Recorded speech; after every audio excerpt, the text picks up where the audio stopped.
What's going on, everybody? Welcome to another episode here, the Side Guys Football Forum. I'm one of your co-hosts from the side, joined as always by my good friend, my good buddy, the other half of the Side Guys, we're Tad Sai. And Tad, we're continuing a tradition. I think this is something we've established, since we started the podcast. We've been sort of diving.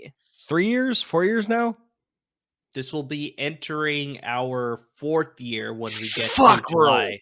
When we're getting to July, I think that will be the start of the 4th year. So yeah, this is currently the 3rd year that we're in, I guess. Yeah, but this is something we've been doing on a regular basis, and it's something that I enjoy. It sort of gives a good sort of insight as far as, a scheme or an offensive philosophy or just how it will affect your fantasy football strategy. Because yeah, we're sort of diving further into our fantasy content. The summer's right around the corner, Tad. Obviously, that's when some people start their fantasy drafts, and that's when definitely everybody starts their fantasy prep for sure. So yeah, that's what we're getting into it today. We're starting our new head coaching series deep dive, where it's like, we dive into all of the head coaches that are first-time head coaches and just, see how their offensive scheme and just their philosophy and just, any of their past sort of coaching history will affect the new team that they're on. And of course, in conjunction, how that will affect your fantasy football prep. Like, are there guys you should be targeting? Are there guys you should be avoiding? All of that. We're going to dive into all the new head coaches. So we're starting at we decided this obviously before we started head coaching series. We're like, let's start with the teams that had the worst record, and then we'll go in reverse order from that. Worst to first. Exactly. We're going worst to first here with the new head coaches here. So we're going starting with the Carolina Panthers with Dave Canales in today's episode. So yeah, I'm excited. I always look forward to this, Ted. It's always a lot of fun to sort of dive into these philosophies and little tidbits that you hear about their coaching history and things like that. So it's a lot of fun. It is funny, and the amount of connections is very surprising whenever you do the research into their backgrounds. Yeah. So no, I won't say I love this series. I'll be totally honest with our listeners and viewers. It's a slog.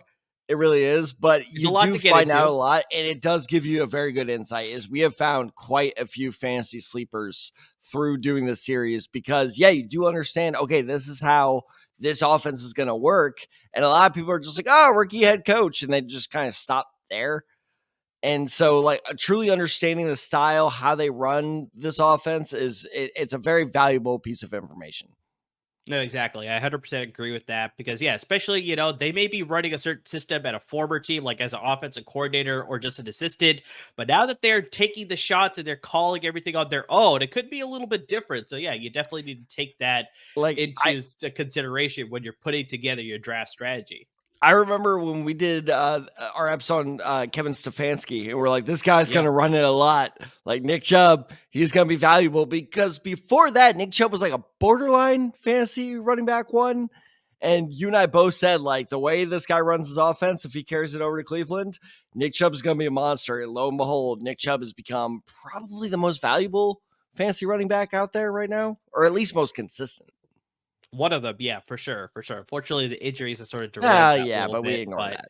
No, I agree. Yeah, the philosophy of the scheme makes a huge play here. So yeah, we're going to dive into Dave Canales today. But before we get into all that, we have to give a shout out to our great sponsors at Underdog Fantasy. Because they got the NBA playoffs going on right now, Tad. You got the MLB season going on right now. I don't know if you watched that hockey game yesterday between the Stars and the Edmonton Oilers, but that went to double overtime. So, they could be betting on that as well as a lot of fun stuff you could be betting on. And Underdog Fantasy wants to make sure that you get to the action. They gave us a promo code that we want to share with you here. That promo code is DESAI, DESAI. You could double up on your deposit of $10 or more up to $500. So hypothetically, if you're putting that max $500 on your first deposit, the initial one, you can get that match dollar for dollar, and you can bet with up to $1,000 on their betting platform. All you got to do is use that promo code DESAI, DESAI. And like I said, double up on your initial deposit of $10 or more, up to $500. Courtesy of our good friends at Underdog Fantasy. I mean, there's a lot of things you can be betting on right now, Tad. It's a lot of just fun to get into it. It's really simple. All you got to do is make anywhere between 2 and 5 different prop bet picks across whatever sports that you're comfortable with. And the more picks you make, the more potential money that you can be winning. And so, yeah, get into the action. It's a ton of fun. It's a very user-friendly app as well as the website as well. So, I mean, lots of things you can bet on right now. Why not get some scratch right before the summer vacation starts, especially for you, Taz, especially the summer vacation's coming up right now. And by the way, I did do promise my students I'd give them a shout out. Shout out to the 8th grade class of unnamed school, because I'm legally not allowed to say, but they did graduate just yesterday. So shout out to them. Just yesterday. Nice. Just yesterday. I was walking them out as they were crying, and they're like, "Can you give us a shout out on the podcast?" I'm like, "Not by name." But no, congratulations to my 8th grade students. Very proud of them. But going back to our, great sponsors at Underdog, I actually made $50 just a couple days ago because I hit that Caitlin Clark under. Oh, how about that? It's been a little bit of a rough rookie year. It's been a rocky start. It's been a rocky start. So I bet that under. Caitlin, thank you for going 3-7.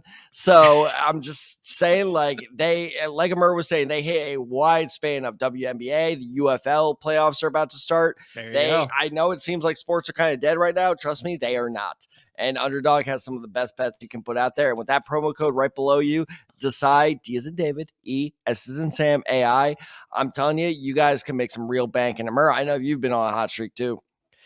I've been pretty lucky. I've been getting some bets that have been hitting for sure. So, yeah, definitely get to the action, guys. It's a ton of fun. So, one of the things that we're getting into the action, Tad, is, like I said, the new head coaching series. So, we're going to dive into the talk here about Dave Canales becoming the new head coach of the Carolina Panthers. So, I mean, let's start with just his coaching history, and then we'll obviously get to the scheme, and then we'll get into some players that will benefit from the new scheme here in Carolina. So, he replaces Frank Reich, who just unfortunately it just didn't come to fruition there in Carolina. Maybe it was just involvement of the owner, which could be the case here with Dave Canales too. I have really no idea what the issue is going to be there, and it did not work out for Frank Reich. So now we're going on to Dave Canales here. But yeah, Dave Canales is a former wide receiver and defensive back in high school. Played his college football at I've never heard of this college up until I was doing the research here. Azusa Pacific University. I was like, okay. But they do have, Ted, I wonder if you could guess this, one famous legendary alum of this college.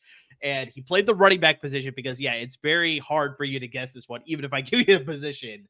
That's the only reason that Azusa Pacific is probably on the map to an extent. It's because of this running back. No, it's Emmett Smith. Not Emmitt Smith. Okay, fine. A little older than Emmitt Smith. Older than Emmitt Smith. Yeah. Okay. Jim Brown. Okay, younger than Jim Brown. God damn it. It's right in between there. Austin Eckler. Oh, definitely not Austin Eckler. He went to Western Colorado.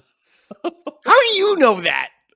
Because I remember specifically because the Niners and the Chargers played the preseason games every single season, and he blew up against the Niners specifically. I was like, who the hell is this guy? And then all of a sudden he became the starter. And I was like, okay, makes sense. And so, that's the only reason I know that. But Christian Okoye, former running back for the Kansas City Chiefs, the Nigerian Nightmare. I'm surprised you don't remember that one, Dad. But Christian Okoye, very famous running back. Dangerous with the ball in his hand. So, Azusa Pacific is famous for two alum, I guess. Azusa, A-Z-U-S-A, Pacific University. It's on the West Coast here in California. So, during his time there at Azusa Pacific University, Canales totaled 27 receptions, 293 receiving yards, and 1 touchdown in his entire career. Hey, at least he got the TD. That's true. He did get 1 touchdown, so he got that on his board there. But that's his entire college career, so definitely not a feature player of their offense for sure. After his college career, he started his coaching career at the high school level. He coached at Carson High School in Carson, California. He was the head coach and the offense coordinator for their JV team, so their freshman and sophomore team. Then moved on to the community college ranks. So he coached at El Camino College shortly thereafter. He was their tight ends coach and their special teams coordinator. He was a part of that the coaching staff that won the California Community College State Championship in 2006. So he's still got some sort of good pedigree there. But I think here's the biggest benefit that he had at El Camino College State. He was able to form a relationship with then USC head coach Pete Carroll, because then Pete Carroll brought him to his coaching staff with the USC Trojans. Well, and sorry, I have to interrupt you real quick. Do you want to know a fun fact about him in between that transition from community college to USC? Sure. What do you got for me? So he set up a, kind of backup business of like, hey, if coaching doesn't work out, this is what I'm going to do. Do you know what that background business was? He had set up his own cowboy boots business where he was selling cowboy boots in California. Apparently, what he was doing was he was running over across the border legally to Mexico. I need to put that legal clarification there. That's fair. That's fair. He was running across the border and convincing people like Tijuana, because it was Southern California, and Tijuana that like, hey, no, this is the latest new fashion with cowboy boots. So he was running his own cowboy boots business. And that was going to be his backup plan should his coaching career not work out. Interesting. Very interesting. He could have found a pretty good market there, especially in Southern California. Yes, so that's fair. But the coaching thing worked out because, he had been, or I don't know if he still has it going on. I'd really doubt it at this point. But he moved on. He joined the Trojan staff in 2009. He was their assistant strength coach for 1 season. And the reason that I say 1 season is because the very next year, Pete Carroll took the head coaching job with the Seattle Seahawks in 2010. He brought Canales with him with the Seattle Seahawks. He was their wide receivers coach. So they got a little bit of an upgrade there. And he held that position for 7 seasons, helped groom receivers like, how about some blast from the past for you here, Tad? Doug Baldwin, the undrafted receiver Doug Baldwin. He sort of made a name for him in the NFL. Sidney Rice, after coming over from Minnesota, he sort of helped groom him into becoming a better receiver. Golden Tate, remember, he was first drafted by the Seattle Seahawks. Only he didn't sleep with Russell Wilson's wife. That's a separate thing. You couldn't fix that. That's not an allegation, by the way. That has been confirmed. Golden Tate. And of course, he still played the league, but at the time, he was still a little bit of an unknown guy out of Kansas State, Tyler Lockett. He helped groom him to become a solid producing receiver with the Seattle Seahawks. After the 7 seasons there in 2018, he became the quarterbacks coach with the Seattle Seahawks, and he held that position through the 2019 season. He then became the passing game coordinator for 2020 and 2021 before becoming the quarterbacks coach again in 2022. 2022, this is significant because this was the first season for the Seattle Seahawks without Russell Wilson. Remember, there was that trade where he went to the Denver Broncos and they got in return. They got Drew Lock, they got Shelby Harris, and they got some draft picks. So, they moved on from Russell Wilson. So this was a critical time as far as who was going to be playing quarterback and whether they could succeed in this offense, or whether it was, the Seattle Seahawks offense, was it all Russell Wilson, or could they make a change without him? And clearly, with Canales at the helm there, at the quarterback's coach, they brought in Geno Smith. He turned him into a Pro Bowl quarterback in the first time in his career. He also won the AP Comeback Player of the Year award that year in 2022. He racked up 4,282 passing yards, 30 passing touchdowns, had a near 70% completion percentage. It was 69.8. So, he was 0.2% away from having a 70% completion percentage, and he helped Seattle get back to the playoffs after missing it in 2021. So, Canales was sort of getting that moniker of being a quarterback whisperer, quarterback groomer, or whatever it was, to take Geno Smith, who a lot of people wrote off, Tad,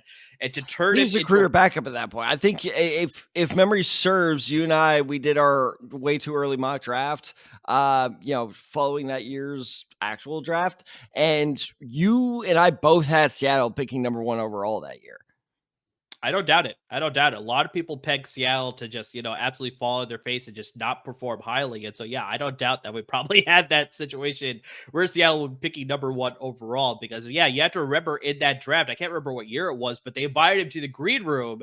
He ended up sliding to the second round, and people were like, is he going to stick around or is he going to go back over what else? I think he ended up sticking around, and he did go up onto the podium, and when his name was called, I do remember that year because that was 2020. 2012, if I'm not mistaken, because that was the Andrew Luck, Robert Griffin year, because that is still to this day the most explosive. That is the college football equivalent of Chiefs Rams, was Geno Smith versus Robert Griffin III. The Baylor versus West Virginia game, that was, I'm not even joking here, was 70-60 was the final score. I will never forget that game. Like, that game was just ridiculous, because you want to guess who Geno Smith's top receiver was that year at West Virginia? Kevin White?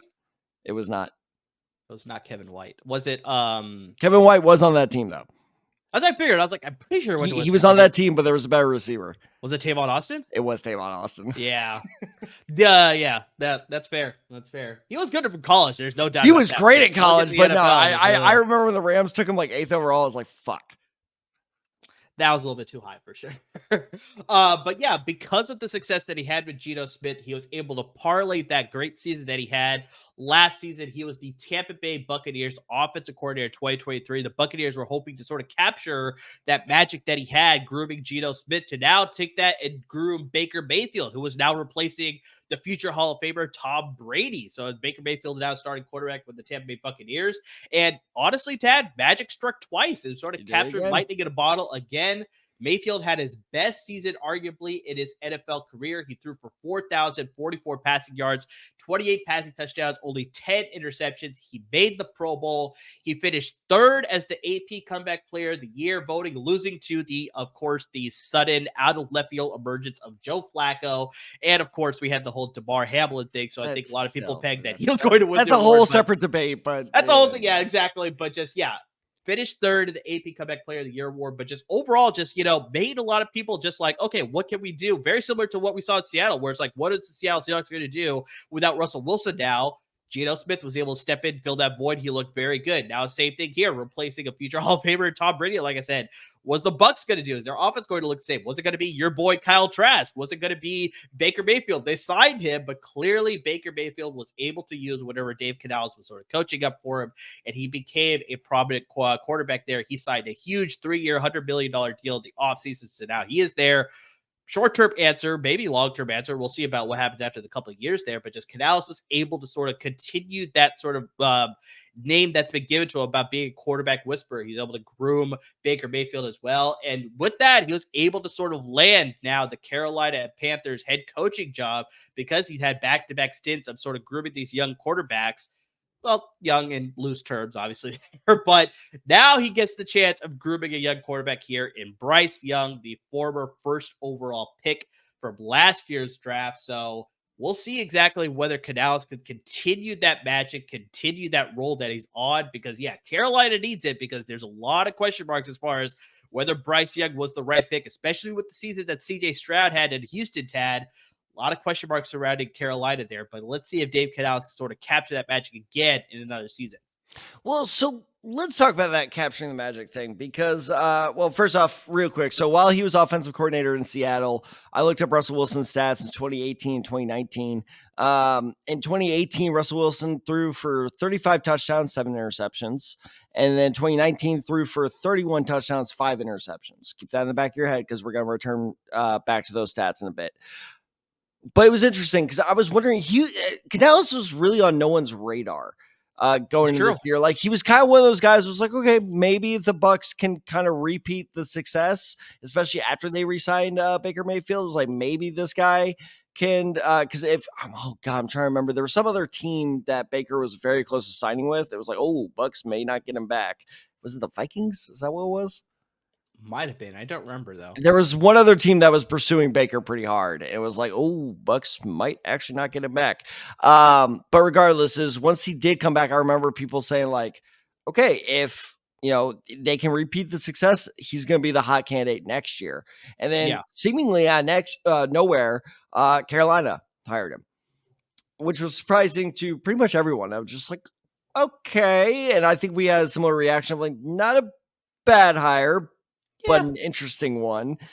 And so my research wasn't so much toward like, his scheme or anything, which we will get into. I definitely did research in that, but what led to this hire?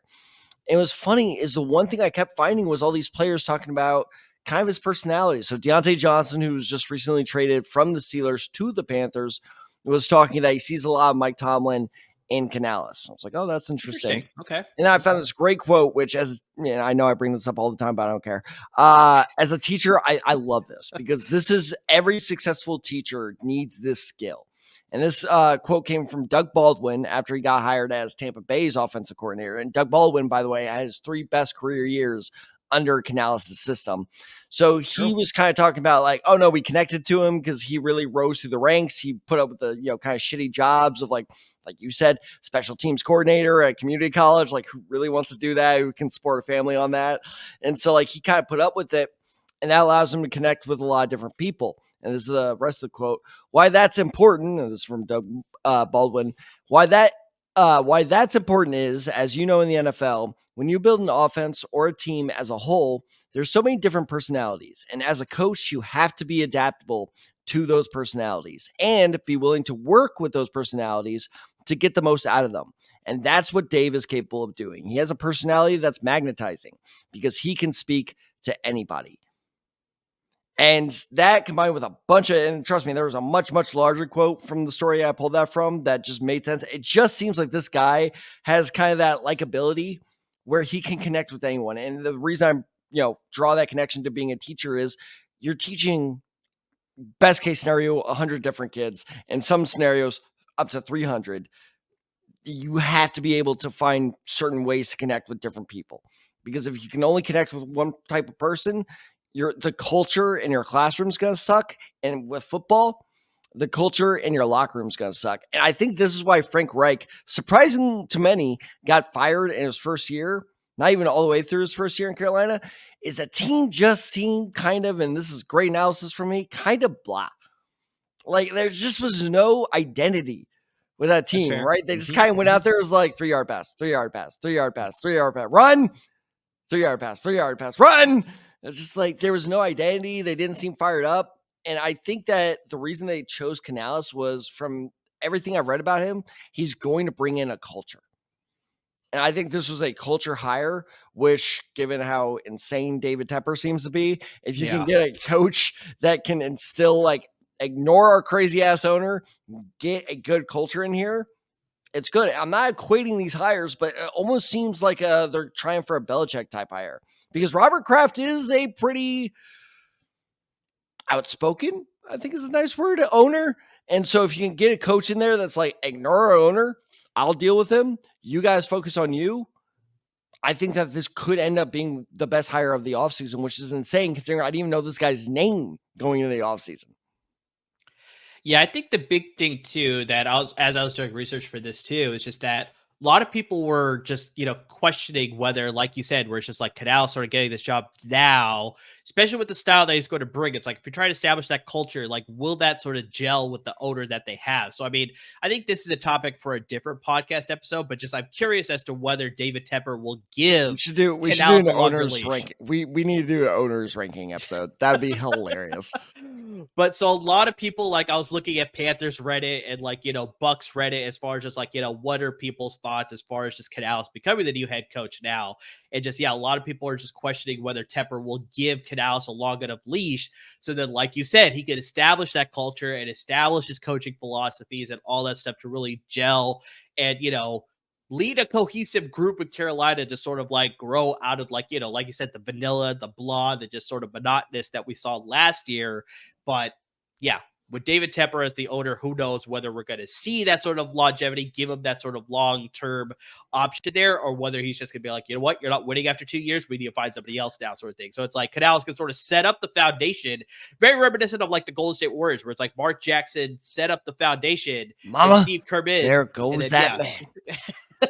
So I could see something very similar happening here with Carolina. But yeah, we'll see exactly how it plays out. Maybe Canales will strike gold in his very first year and there won't be any sort of issue. But yeah, if it takes a little bit of time, I wonder how much time David Tepper will give to Dave Canales. But let's get into his coaching style here, Ted, as far as just like, what his scheme is going to bring, just what sort of his offensive philosophy is going to be. And honestly, as I was doing the research, there wasn't anything specific that I found as far as like, this is what his offense is going to predicate on. Okay, that's great if you're able to find it. But I think the biggest thing that I was able to take away from like all the just sort of research that I was able to do is that Canales wants to bring a balanced attack to the offense. Because if you look in 2022, the Buccaneers led the league in passing attempts, dead last in rushing attempts. So that's not a type of balanced offense that you want to have there.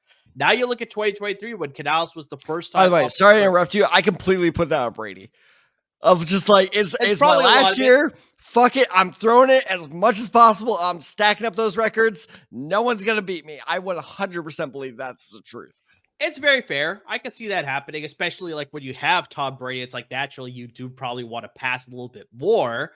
But yeah, for that to be so disparate of like leading the league in passing attempts and being dead last in rushing attempts, I don't think that's the type of attack that you want. Now, you look at 2023, it's not a great improvement, but it is a significant improvement where they ranked 23rd in rushing attempts and 19th in passing attempts. So it's like definitely you got more of a balanced approach. Yeah, it's maybe towards the bottom of the rankings for both passing and rushing, but you can attribute that to obviously them getting used to the offense, getting through the middle of the season, and obviously now finally hitting their stride. Then they finally were able to bounce that because Ted, I don't know if you remember, but Rachaad White was pretty much next to irrelevant when it came to fantasy football, probably the first half of the season. I've got stats on him, trust me. But carry on. All of a sudden, you get to the second half.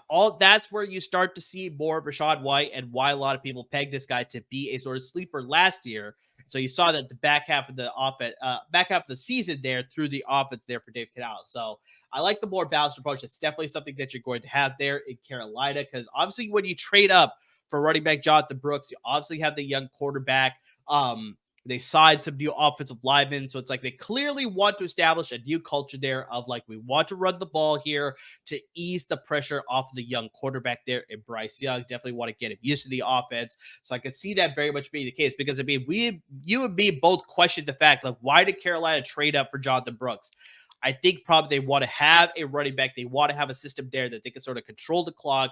And like I said, biggest thing is just ease the pressure on your young quarterback. So I can see that very much happening. They want to establish the run with the young center caller that they have there, Bryce Young. I think something that we'll also see that I was reading up a lot of is that you're going to see not only a lot of formations, but you're going to see different plays from the same formation. So it's like something that you'll see is like you may see a run from one formation, but all of a sudden, maybe down the road, you may see the same formation. The defense may recognize that as far as like, okay, they're going to run in this situation, but now all of a sudden you got to pass out of it, or you're going to see a screen pass or something different, but just like lots of the same formation, lots of different formations, but just the same formation is going to give you lots of different plays. So that's just going to lead to a lot of confusion for the defense. But the bigger thing that's going to help is the offense is going to be able to use the same formation. And it should be a little bit easier to pick up on things and adjust on the fly as far as adjusting to what the defense is giving you. So, and I think that's a big reason why they invested so heavily in the interior offensive line, because that's where the key to that type of game style lies. Of like, we have a guard who can, kind of looks like he's about to pass block, but then, and by the way, the guard I'm talking about is Robert Hunt, where it looks like he's about to pass block, and linebacker reads that, maybe thinks he has a tell of like, oh, his hands on his knees, he's going to drop back, and all of a sudden Robert Hunt's driving you, 5 yards downfield, while the running back Jonathan Brooks hopefully is going past you. And I really think that's why Carolina invested so heavily, because I also went on Carolina Reddit, which by the way, God, I did not realize Carolina had such passionate fans. But they were kind of complaining of like, well, our tackles are still kind of iffy. Yes, they are. I'm not going to say you're wrong. But at the same time, building from the inside out, not a bad strategy, especially if you're going to do that type of thing where it's you have a certain formation. I don't know what the hell they're going to do, which is kind of counter. I don't want to call it counterculture, but I feel like the new kind of hot thing in the NFL is motion. And I don't expect them to utilize a whole lot of motion. It's more of like that. Like instead of creating confusion using motion like most teams do, it's exactly like what you laid out of like, hey, we're in the I back formation. What are we going to do? I don't know. That's the point. Yeah, so simplifies things a little bit on offense where it's like you're only learning a certain amount of formations, but then it's the different plays out of that formation. So it can lead to less problems on offense, but cause more problems for an opposing defense. So I think that's something that we'll see from Canales' offense. And I think the big thing, too, that we'll also say, last point I'll bring up here on the philosophy is that maybe this is a good thing. Maybe this is a bad thing, depending on how you want to take this, especially as a Panthers fan. But I think he's going to be a little bit more passive with the ball. Because like I said, with a more balanced attack, running the ball, obviously maybe some short passes to sort of use that as an extension of the running game. But I think because of that, you want to lead to less turnovers as well. Like I said, Baker Mayfield only had 10 interceptions last season. So you really want to control the clock and make sure that you have the ball to lead to more potential scoring opportunities. And so that's one thing I saw as a proponent of Canales' offense as well. So, I mean, you look at 2022, the Buccaneers were ranked 14th in fewest turnovers lost. The following year, they jumped 7 spots. They were ranked 7th in fewest turnovers lost. So you definitely have to attribute the fact that Canales wants to make sure that his offense can hang on to the ball. They're not being too aggressive. This is not the Bruce Arians, no risk it, no biscuit sort of thing. This is going to be completely different where it's like, control the clock. We want to limit the aggressive plays. We don't want to force any unnecessary turnovers.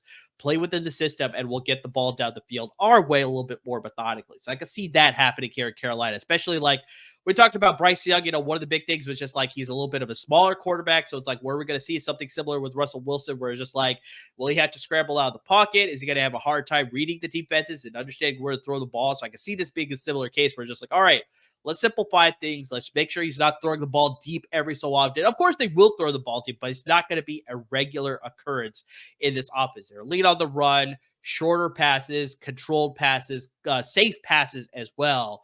And like I said, slowly march down the field. I expect that to happen with the offense. So, like I said, maybe as a Carolina fan, they may be a little bit quote unquote boring, but hopefully that'll lead to more scoring chances as opposed to more turnovers. And then, seeing a lot of the same thing where it's just like, all right, well, now we lost the ball again. Let's hope the defense can stop them. But yeah, we'll see about that. So that's all I got on Canales. But what do you got as far as other things that you saw with the coaching style / scheme philosophy here? No, I'm glad you brought up that last point because I know Carolina fans are like, hear that word boring. And they're like, not again. Exactly. Please, God, no. But I promise you it won't be as boring as last year because I don't think that is possible. Because God, that offense was terrible. But we're past that. It's over. They're gone. The monster under the bed is gone. I promise, Carolina. Because that was actually my first note too. Is his style. The one thing about his style, without getting really too into the X's and O's, because that's not too exciting for a podcast. No. He's very careful with the ball. And that's why I said earlier in the episode, remember those stats I said where when he was the head coach or I guess head coordinator in charge. He was never a head coach. Yeah, he was never a head coach. Head coordinator when he was the dude in charge, because as passing game coordinator, obviously you don't have as much say in play calling and stuff. But when he was the dude calling the offense, Russell Wilson only threw 7 picks one year, 5 picks the other. And then get this. So I started looking into every time he was, the play caller. No quarterback has thrown for over 11 interceptions in the year he's been in charge of the offense. And that quarterback was Geno Smith, who had a award-winning year that year. So yeah, 11 picks. Baker had 10 picks last year. Not a ton. I'm not saying that's bad. But on top of that, that's only the 2 times that a quarterback under his system has thrown for double-digit picks. So those are your 2 worst case scenarios. That's a pretty good worst case scenario. Yep. So I think exactly when it comes to the Panthers passing game, is it going to be exactly what you laid out? Is it going to be an air it out Sean McVay? I can't wait to see this offense. Nah. But I don't think it's going to be the, dip and dunk, deep and dunk. Was it? Dink and dunk. Thank you. That's why you're just the best co-host. The dink and dunk offense that was the Frank Reich offense. I still remember. I don't know if you remember. Was it week 1, week 2 where Carolina had Monday Night Football last season? Do you remember that? I think it was week 2, if I remember correctly. It was the doubleheader too. I remember. Yeah, Adam Thielen. I don't know if they won this game, but Adam Thielen either tied it or got the go-ahead 2-point conversion on a out route from 2 yards out, and I was like, I just hate everything about this. It's this is terrible. Why am I watching this? I don't think you're going to get that in Carolina this year. But one thing, and so I said I zeroed in on something specific about him, and we kind of touched on this. I don't know if it was our last episode, but definitely a couple episodes ago, where it was a trend I noticed from team to team, from offense to offense, where he will find his playmakers and good God, will he zero in on them. I think it was 2 episodes ago, because this was when we were talking about fantasy losers and winners post-draft. Yeah. So he will find his playmakers and zero in on them. So let's go, kind of backwards a little bit. Let's go to Tampa Bay last year. Mike Evans had 13 touchdowns, leading the Tampa Bay Buccaneers last year. Pretty good year, right? Scored 13. Good for him. Do you want to guess who the next leader was in receiving touchdowns? Probably say Chris Godwin. That was my guess as well. You are incorrect, sir. He only had 2. It was Cade Otton. Yeah, that's fair. Get this, though. So Mike Evans had 13. Cade Otton, 4. 4, yeah. 4. And this is what we brought up in the episode, was Rachaad White was the leading Tampa Bay carrier with 272 carries. Yes. Do you remember who was second? Because we revealed this on the episode. Who was second? Was it Baker Mayfield? It was Baker Mayfield. Yeah. With 62. Yeah. And past that was Chase Edmonds with 49. Right. Yep. I remember that. So then let's go back to 2019 when Canales was the guy in Seattle. Chris Carson was the leading carrier. Carson. How about that? Lord, with 278 carries. Rashad Penny was second with 65. Rashad Penny is now a member of the Carolina Panthers. So that's going to be interesting. We're going to touch on that in a bit. Okay. Tyler Lockett that year was the leading receiver for the Seahawks in terms of receptions with 82. DK Metcalf was second with 58. And then going all the way back to 2018, Chris Carson again was the leader with 247. How about this for a throwback? Mike Davis was second with 112. So that one was a little bit more equal, but still a pretty big gap. And then Tyler Lockett was a leading receiving touchdown leader with the Seahawks with 10. And Doug Baldwin was second with 5.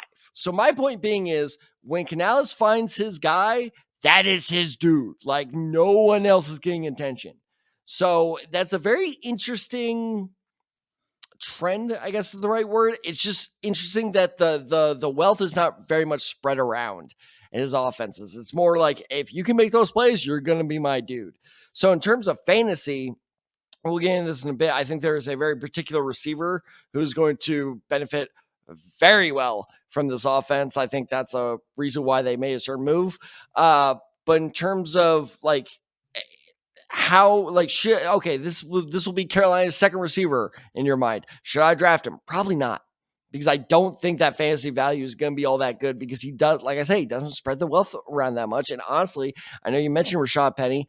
And we'll come back to him later. I think this is kind of what hampered because we all called Rashad Penny a huge bust for the first 3-4 years of his career. I think this is why. It's because Chris Carson was on a hot streak. Yep. Canales decided to ride that hot streak. Right, probably the right decision considering how successful Seattle was. But if you're productive, Canales is gonna utilize that production to the utmost. He is not going to spread that wealth at all. That's fair. So yeah, well, interesting to see, that's a good transition point as far as getting into the fantasy aspect here of just who do you think will benefit the most in this new look Carolina offense? And so it's you're sort of talking about potential players here, but just who do you think will benefit the most, after everything I just listed out there? Just who's the guy that you're sort of targeting from this offense now with the new look Carolina offense? This was tough. And I know we said at the time, I don't like him, but I'm kind of warming up to him now. I like Jonathan Brooks. I think I'm changing my mind on Jonathan Brooks. I know people, loyal listeners of yours are going to go, you said you hated him like a month ago. And I'm like, I know. But the more, the more, and this is what I talk about. This is why the coaching series is such an interesting one. Because the more I see how this coach operates, the more I'm like, you know what? Maybe I was wrong. U.S. politicians learn a lesson. Sometimes it's okay to say you're wrong. Like I said, so Canales zeroes in on a guy. Right now, who would you really trust to zero in that Carolina backfield? I'm not trusting Miles Sanders as number one. Maybe Chuba.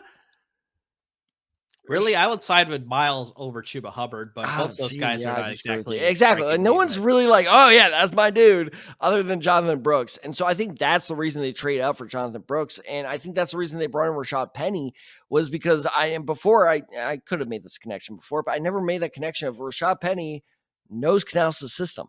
So now all of a sudden that signing is making a lot more sense to me, where I think now the odd man out is either going to be Hubbard or Sanders. One of them is going to be the one, because one of those four guys is getting cut, if not two of them. Oh yeah, easily.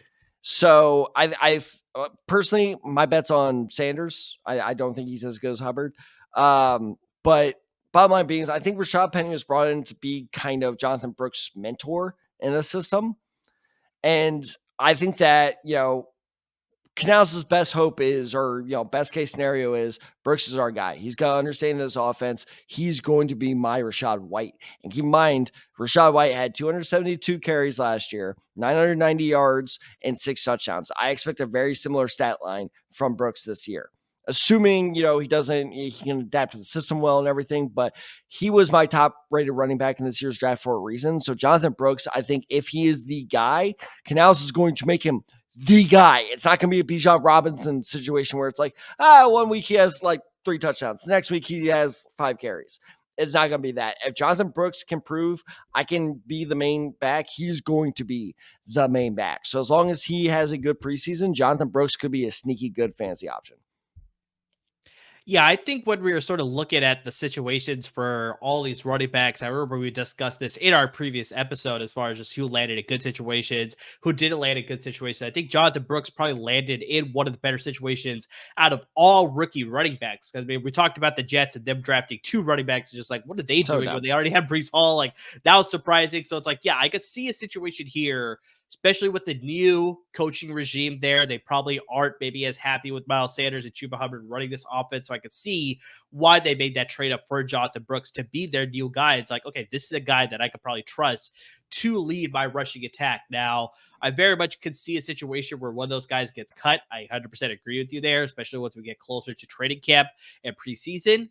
But yeah, Jonathan Brooks, definitely I could see getting the leg up right now, especially with the moves that they made to get him.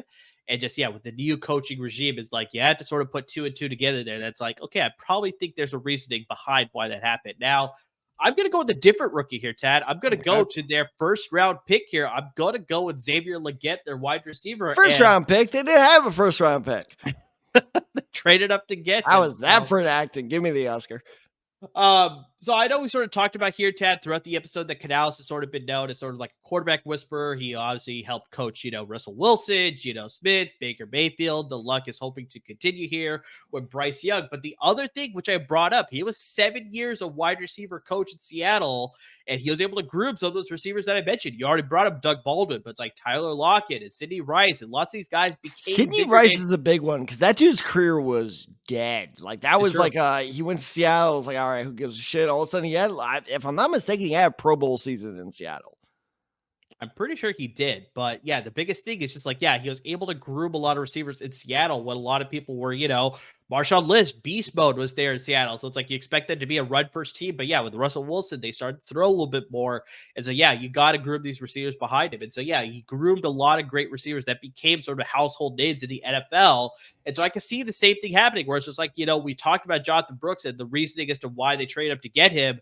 They envisioned something with this guy being part of their offense and sort of leading the attack for them. And so I can see the same thing happening here with Xavier Legette. So, I mean, it's like you trade up into the first round. They identified this guy as like, I want him to be a critical part of the offense this coming season. I know they traded for Deontay Johnson, an established receiver for the NFL, obviously getting him for Pittsburgh. But I think the biggest thing that Legette is going to bring to this offense compared to Deontay Johnson is that speed, size factor. It's very much reminiscent of DK Metcalf. A lot of people. Oh, see, interesting. Sorry to interrupt, but interesting because I was going to say, I think he's going to be Canales' Tyler Lockett. Could be. It could be. But I think just the big thing, they needed another solid receiver to play opposite Deontay Johnson because, I mean, they tried. And Adam Thielen. Don't forget, Thielen's still there. Thielen is still there, but they definitely need a long-term option. I think, 100%. learning under Thielen, learning under Johnson, I think Xavier Legette's in a good situation where he can develop a lot there. And I think just the skill set they embrace this offense is just going to be sensational. I think that could be really a thing that Bryce Young could leverage as well in this offense with that speed and the size and just, his catch radius. I mean, like I said, there's big things when I was watching his tape. I was like, Spencer Rattler benefited so much from having your Xavier Legette in that offense because there were so many throws that were just like, he should not have caught that, but he totally bailed out Spencer Rattler. It's like, I think, very much we were talking about this when we were talking about the Washington offense, where you're like, did Michael Penix make these receivers or was it vice versa? And same thing with Texas, where it's like, did Adonai Mitchell and Xavier Worthy make Quinn Ewers or was it the other way around? And so it's like very much I 100% agree with the fact that Spencer Rattler became more of a household name because Xavier Legette saved him on so many throws. And so I can see the same thing happening there, where you have a quarterback who can sort of quote unquote bail you out because you have a huge catch radius. That's what Xavier Legette is going to bring this offense with that speed and the size. So 100%. Before people say that's an over exaggeration, Mike Evans single-handedly won Johnny Manziel the Heisman. Oh, easily. Like if he did not have Mike Evans, Johnny Manziel never would have been Manziel.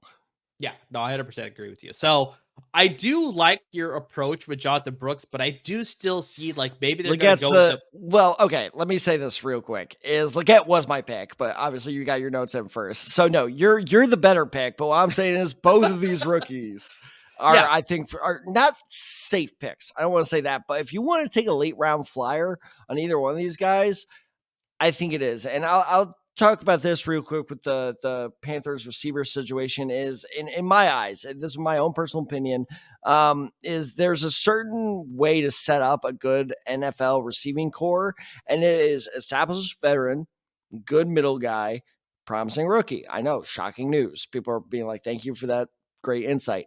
But think about what the Panthers were from last year, where it was like Thielen, and that was it.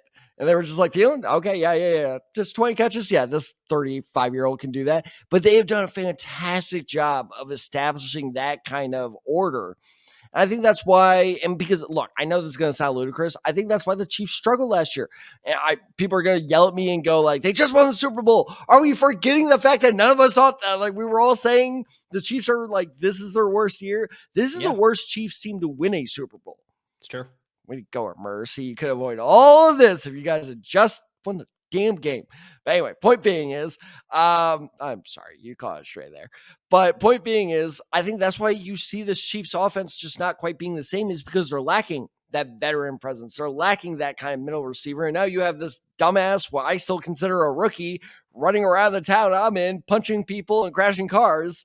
And it's just like, that's why you see that offense not quite being the same, is because that structure is not there. And Carolina established that structure very well, very quickly, and a very promising rookie in Legette. Did I say that right? Yep. Thank God. You have one of my favorite like middle tier receivers in Deontay Johnson. I love that trade when it happened. And you have Adam Thielen, where this is probably his last year, but I mean, my God, it's like, could you ask for a better leader? Like, Thielen's a great guy. He's very good. He's a great mentor. Like, I really like Legette's future moving forward. And plus, I just like him as a dude. Like, he's just like that. If that man offered me a crawfish po' boy, I would accept that on the spot.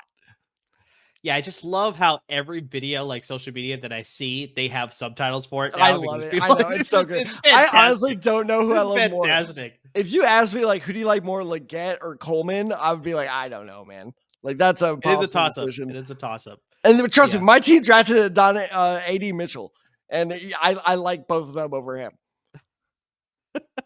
Yeah, just his presence at the, he just has that sort of exuberance that you want from a rookie. And just, he's just like, just the accent obviously alone is just fantastic. I feel like I'm doing this based off his accent, but it's like having Forrest Gump as your receiver. It's just like, you can't help but love him.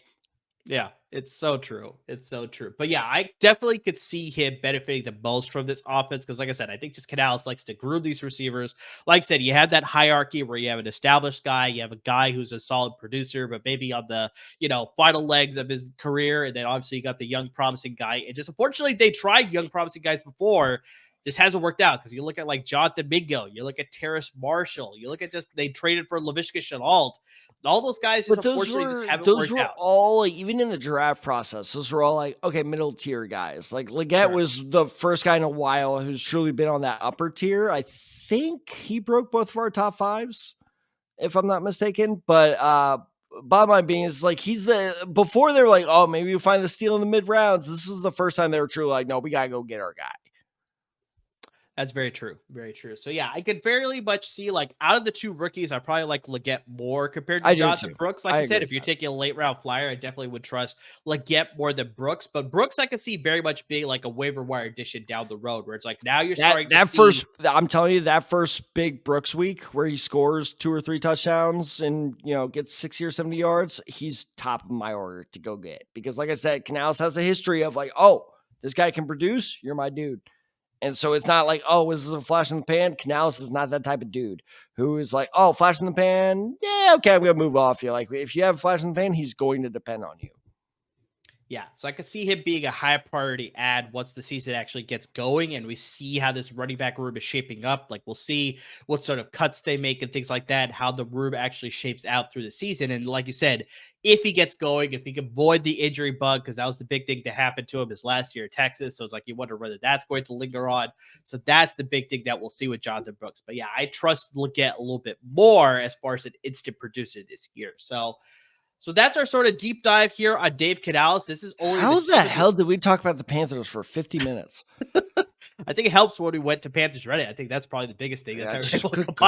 I'm so sorry, Charlotte fans. You guys are just living miserable sports existence. Good God. Existed. There you go. Existence. But yeah, like I said, this is just the tip of the iceberg. We still have a lot of coaches to get to because we have, this is just the first one. I think we have 6 more to go or 5 more to go. This was the 6th one. And so I think there's 6 total new hires. I think 5, we got 5 more to go. So we got a lot of coaches left to go. But yeah, guys, the best way to find out about all these episodes dropping is make sure you subscribe to your podcast, wherever you listen to your podcast. And make sure you interact with us on social media. See the ticker coming right down below. You got us on Twitter. You got me at Other23. You got Tad, Side 94.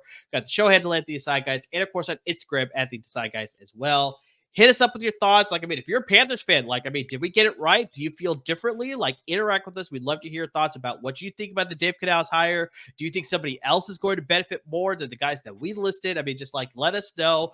Like I said, we did our best on the research, guys, but if you're a true Panthers fan, you probably know a lot more compared to us. So I'd love to hear your thoughts about the Dave Canales hiring. And yeah, all other fans, we're going to talk about Jim Harbaugh with the Chargers. We're going to talk about Raheem Morris with the Atlanta Falcons. We're going to be talking about all these guys. So if you're a fan of all these new head coaching hires, interact with us. We'd love to hear your thoughts. Give us some good direction. Let us know what your thoughts are on your new head coaching hires and how it affects the fantasy landscape. If you're watching us on YouTube, we appreciate you. Make sure you subscribe to our YouTube channel. And guys, please support our parent network at LAFB Network. They're giving you a lot of great content when it comes to the Rams. And I just talked about Jim Harbaugh and the Chargers. They're giving you a lot of content about Jim Harbaugh and how his episode's going to be interesting. It's going to be fun. It's going to be fun. So yeah, they got covered when it comes to the Rams and the Chargers at the pro level and the Bruins and the Trojans at the college level. So lots of great content coming from them. Guys, make sure you subscribe to all of their various social media handles. And of course, visit the website. Lots of great content there as well. And their YouTube channels. But guys, to everybody who's already interacting with us on social media, who's, listening to our podcast episodes, who's watching the YouTube videos, just anything and everything that you're doing to support the podcast, we cannot thank you enough. And Murray, you left a very important social media site the LAFB Network has just found themselves on. LAFB Network now has a Reddit page. We were just talking about Reddit. Yeah, exactly. That is very true. If you guys would like to debate with all the writers, not just me, not just Amir, not just, Al, every single member of the LAFB community is on this Reddit page. It is r/LAFB Network. Be sure to check it out. Be sure to subscribe. We are throwing out all the articles, all the videos, everything out there. So be sure to do that because we are trying to push engagement. And trust me, if you want to start a debate, I'll debate you. I got push alerts on Reddit. I'll do it. I'm not afraid. I'm a little afraid, but that's besides the point. But yeah, so be sure to check out that Reddit page because that's going to be a great new way to interact with fans. I know I put off a little hostile tone, but I promise it will all be civil as Reddit can be. But be sure to check that out. Be sure to hit subscribe because look, LAFB pushes out a whole lot of content besides just us. And if you want to stay up to date on that, especially if you're an LA fan, whether it's Rams, Chargers, Bruins, Trojans, that's the best way to keep up to date because we are pushing everything towards that Reddit page. So be sure to subscribe to that Reddit page. But in terms of this show, as always, everyone, thank you so much for listening.